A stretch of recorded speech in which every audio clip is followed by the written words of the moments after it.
The fine-tunings, how fine-tuned are they? Most of them are 1% sort of things. In other words, if a thing is 1% different, everything gets bad. And a physicist could say, maybe those are just luck. On the other hand, this cosmological constant is tuned to 1 part and 10 to the 120 decimal places. Nobody thinks that's accidental. That is not a reasonable idea, that something is tuned to 120 decimal places just by accident. That's the most extreme example of fine-tuning. No force in the history of cosmology has ever been discovered to be that finely tuned.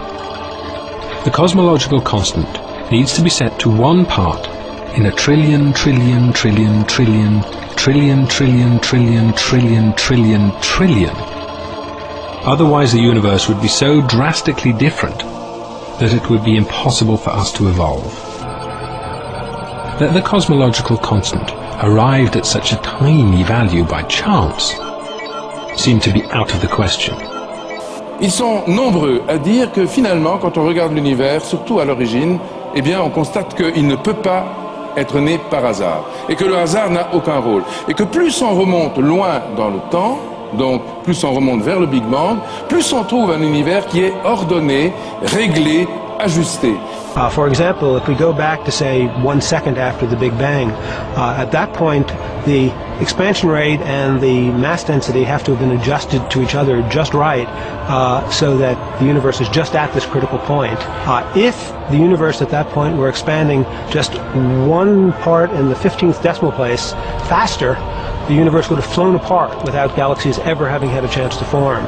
On the other hand, if the expansion rate were just a little slower than what we think by change of 1 in the 15th decimal place, then the universe would in fact have expanded to a maximum size and collapsed. We would never have even reached the time in the universe at which we're living. Alors, ajuster comment? Eh bien, il existe ce qu'on appelle des paramètres cosmologiques.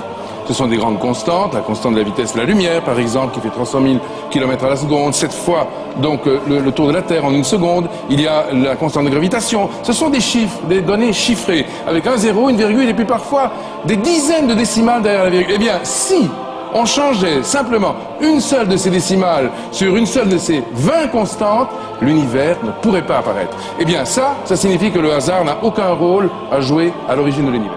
How did this come about, this rather terrific luck? Of course, one of the first explanations that comes to mind is that there was a tuner or a creator, or if you like, God. And obviously for people of a theological disposition, the idea that the fine-tuning is evidence of God, of course, is wonderful.